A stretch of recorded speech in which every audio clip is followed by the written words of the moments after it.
everybody, my name is Mrs Sharples and I'm an English teacher at Thornley Legion College. I really can't wait to meet you all once you start at school with us, and I'm so excited about the STEAM Award and the English components of that award. The Silver Award involves you writing an advice leaflet. The evidence required to achieve the Silver Award is you must submit an advice leaflet that gives guidance to new Year 7 students on how to have a successful first day at Thornley Legion College. So, what is writing to advise? Can you tell someone how to do something? Can you give advice to your friends and family?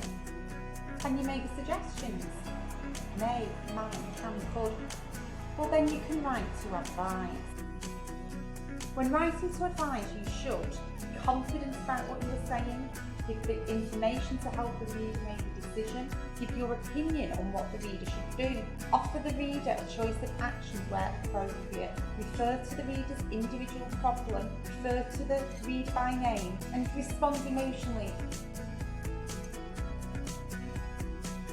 Here are some conventions of writing to advise. Keywords, modal verbs, could, should, might. You could perhaps use images or diagrams to back up your points. You write in the present tense. You offer alternatives because some advice might not suit everybody. As we've said before, use emotive language, show sympathy to the reader. You need to be friendly but not bossy. When you're writing to advise, the person reading your advice leaflet is often feeling a little bit vulnerable, and if you come across as too bossy, it's just going to put them off. Separate your main ideas into paragraphs or perhaps using bullet points. Provide information and back it up with facts and examples. Think about your audience. Now, your audience here are children who've just left Year 6 at primary school or joining Thornley at secondary school. What language will they understand?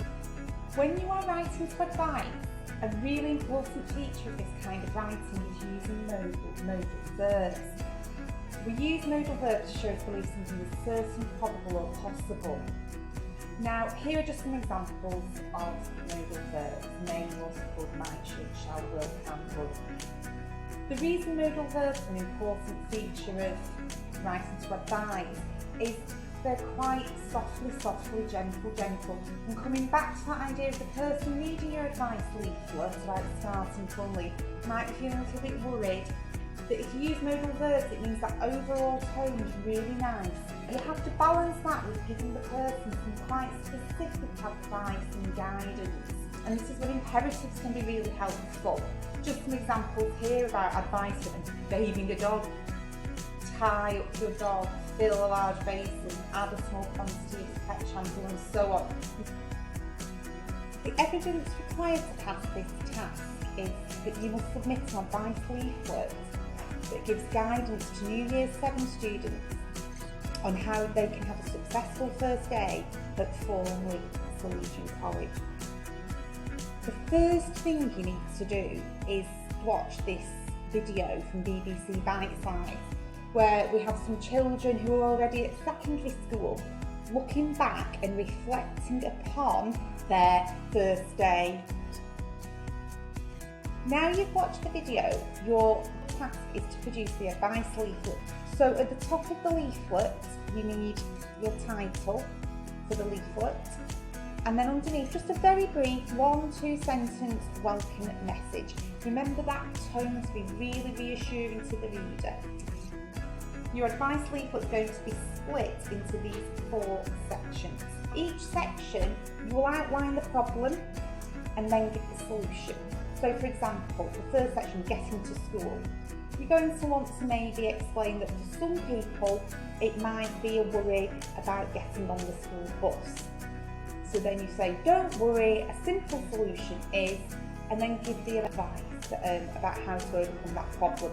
So each of the 4 sections, getting to school, meeting new classmates, meeting new teachers, discovering new lessons, have that problem, then solution pattern to each paragraph. And then finally at the end, just sign off with a very brief concluding message. Remember, keep that really upbeat, because you want whoever is reading your leaflet, by the time they finish reading it, to feel really positive. In terms of success criteria, we'll be looking to see if you use the correct style and tone for advice writing. So have you got that friendly, warm style and tone? Are you using your modal verbs? Are there some imperatives there when you're giving the advice? Have you got some imaginative vocabulary in there? You can complete this task on paper or on a computer.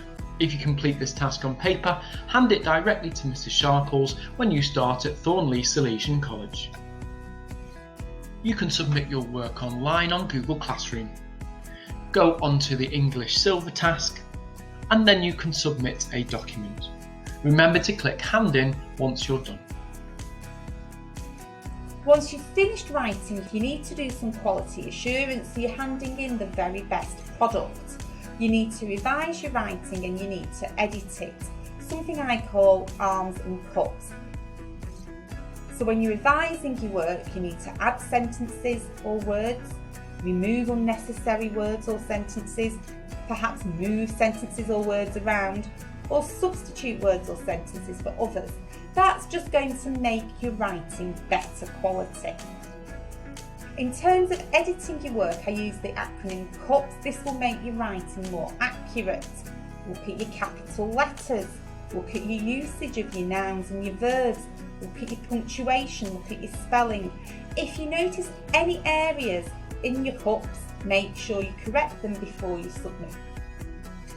Well done, everybody. You have now successfully completed the Silver Award and are ready to go for Gold.